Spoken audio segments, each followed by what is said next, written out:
আমাদের ছাত্র দলের সাংগঠনিক অভিভাবক বিএনপির ভারপ্রাপ্ত চেয়ারম্যান জনাব তারেক রহমান সর্বপ্রথম এক দফা দাবি ঘোষণা করেছিল। সেই দিন এক দফা ঘোষণা করা হয়েছিল বাংলাদেশের জনগণের পক্ষ থেকে, বাংলাদেশের অভ্যুত্থানকারী ছাত্র জনতার পক্ষ থেকে।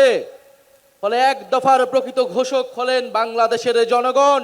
আজকে আপনাদের উপস্থিতিতে একটি বিষয় স্পষ্ট করছি, ৩ জুলাই ২০২৪ এই কোটা সংস্কার আন্দোলনের পক্ষে ছাত্র দলকে সর্বাত্মকভাবে রাজপথে থাকার জন্য আনুষ্ঠানিকভাবে প্রেস ব্রিফিং এর মাধ্যমে, ভিডিও বার্তার মাধ্যমে ছাত্র দলের সাংগঠনিক অভিভাবক, আমাদের গর্বিত অভিভাবক জনাব তারেক রহমান যে স্পষ্ট বার্তা ছাত্র সমাজের প্রতি প্রদান করেছিলেন, কোটা সংস্কারের পক্ষে ৩ জুলাই ২০২৪ সর্বপ্রথম বিএনপির ভারপ্রাপ্ত চেয়ারম্যান ছাত্র দলের সাংগঠনিক অভিভাবক জনাব তারেক রহমান স্পষ্ট নির্দেশনা প্রদান করেছিলেন। সেই নির্দেশনা মোতাবেক আমরা ছাত্রদল সর্বাত্মকভাবে অংশগ্রহণ করেছি।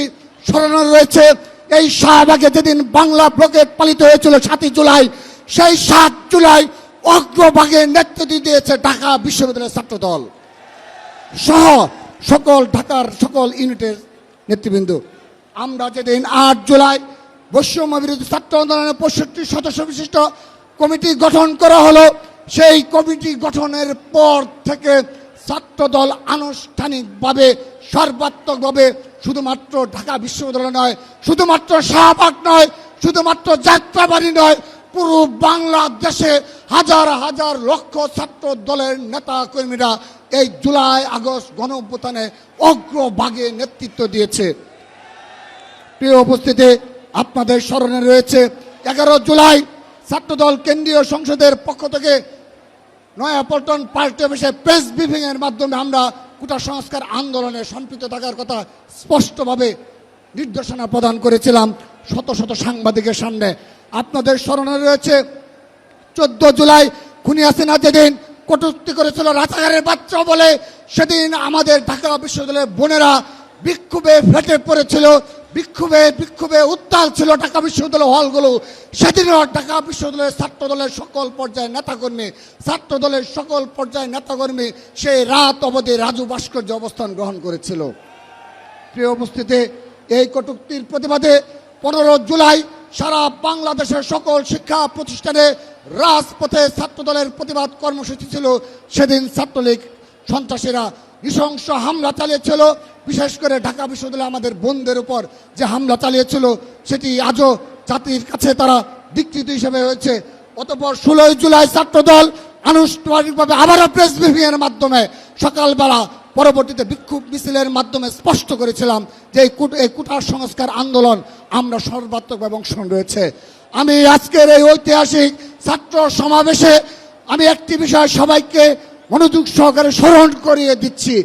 16 জুলাই যেদিন আবু সাইদকে এবং আমাদের ছাত্র দলের অন্যতম নেতা শহীদ ওয়াসিম আকরামকে হত্যা করা হলো, সেদিন রাতেই 16 জুলাই 2024 আমাদের ছাত্র দলের সাংগঠনিক অভিভাবক বিএনপির ভারপ্রাপ্ত চেয়ারম্যান জনাব তারেক রহমান সর্বপ্রথম এক দফা দাবি ঘোষণা করেছিল।